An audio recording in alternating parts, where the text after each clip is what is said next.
Hey guys, welcome to my channel. So today's video is going to be all about managing the summer heat. So yeah, once again another video about summer where I'm wearing a jacket. I don't know what's going on with this weather. I really seriously don't. The last 2 days it's been 78 degrees, nice, wearing shorts. Today it's in the 60s again. So yeah, but I did want to talk about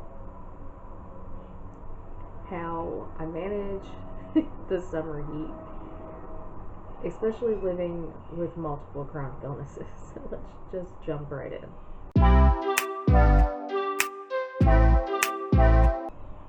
Okay, so for me, living with multiple chronic illnesses, I am heat intolerant.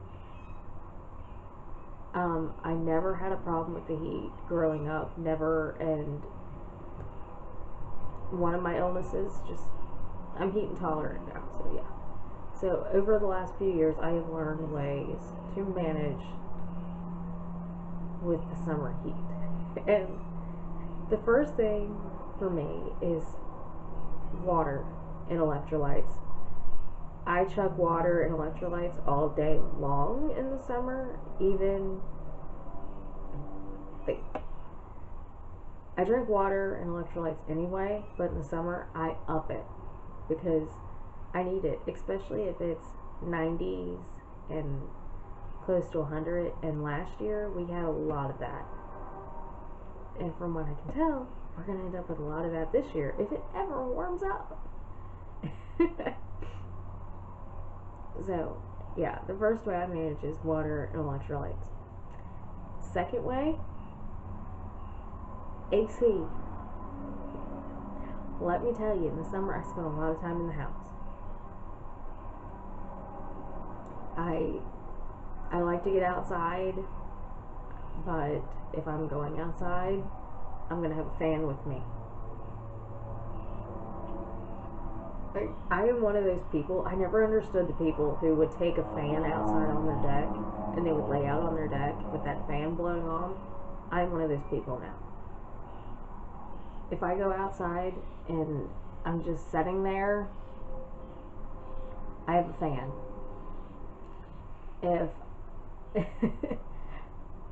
And especially if I'm in the house, I have my AC on, so yeah.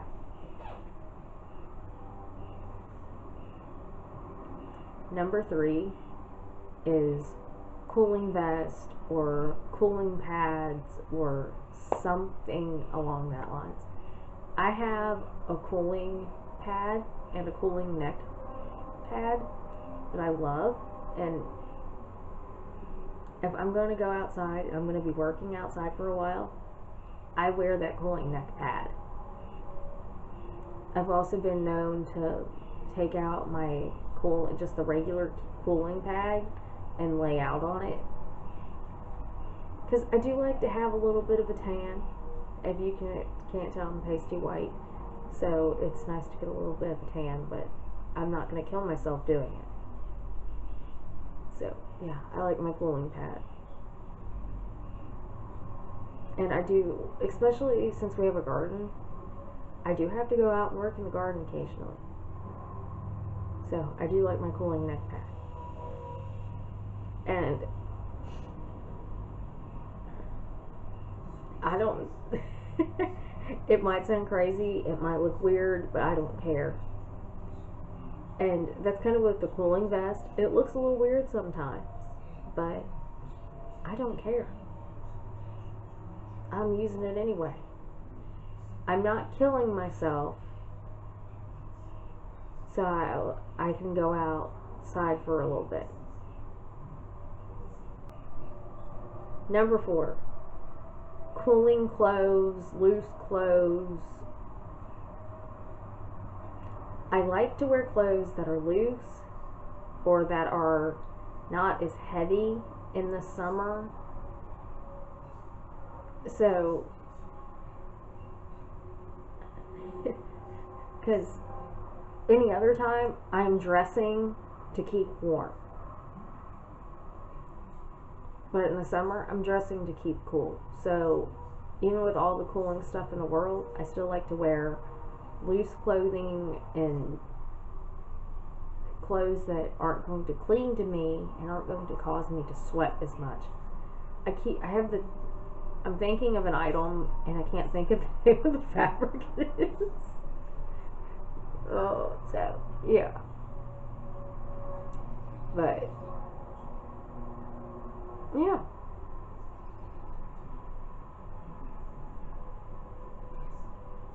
If I can, I'll put it on the screen somewhere, but right now my brain is blank. So, yeah. Okay. Number 5 and ways to keep cool is popsicles. I love my popsicles. And I know it may sound crazy, but it does help. Especially if I've been outside and I'm coming in and I just need to cool off real quick. That popsicle does that for me. And I like my electrolyte popsicles, and I like my homemade popsicles a little bit better than I like the store-bought ones anymore. But I will eat those from time to time, and either way, if I'm trying to cool off real quick, that's usually my go-to way.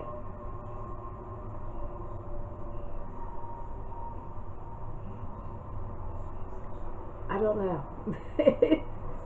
A lot of these sound weird, but I don't really care. Number 6 is water, like a pool, or like we had Nevaeh's kiddie pool last year, and I could get in it, and I loved it because it helped keep me cool, but I wasn't fully submerged all the time. Sorry, something's going on with the lighting. And it was nice. That way she got to have a little bit of fun, I got to cool off a little bit, and we really enjoyed it. And that's nice if you don't have space for a giant pool, or if you don't, or you can't have a giant pool where you're at. I know some places say no kiddie pools, but the size of Nevaeh's wasn't a big deal. And it was nice enough for me to be able to get in it and cool off a little bit. And more or less, I'm mentioning it because it worked for me last year, and it provided some entertainment for Nevaeh. Another option to that would be like a water mat. I got one for Kasaya because she's going to be 6 months old next month, and if it actually holds, that's when we're going to get really, really hot, so we're going to enjoy it. But I've also seen water mats for adults. I don't have one, but honestly, it sounds interesting to me. So, yeah. I don't know. Any way to keep cool, and that sounds like a way to keep cool to me. So I think that's going to be it for how to manage the summer heat with or without a chronic illness, because trust me, these ways really do help even if you don't have chronic illness. And I have done one other video. I did it 4 years ago, so I don't know how well it's done. But about managing the summer heat, with surviving the summer heat with a chronic illness. So I will link that in the cards somewhere. But that's going to be it for this video. So if you liked it, give it a thumbs up, hit the red subscribe button down below. Thank you for watching, and I will see you Monday for my next video. Bye bye.